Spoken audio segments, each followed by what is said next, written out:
Alam ko ang pakiramdam din ng paulit-ulit na sumubok pero hindi agad pinipili.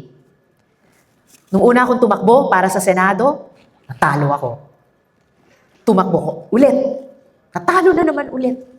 At sa pangatlo at panghuling beses lamang ng pagsusumikap na iyan, sa wakas ay nakapasok at nakapagtrabaho din sa Senado at na-re-elect sa susunod na pagkakataon.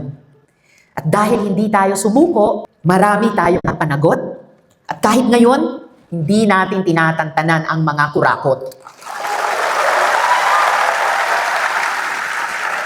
At kahit na sa gitna ng matinding paninira, black propaganda at fake news, ang sabi pa nga wala daw akong legal background.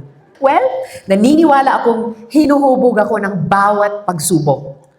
Hindi para umatras, kundi para maging mas handa sa mga mas malalaking tungkulin.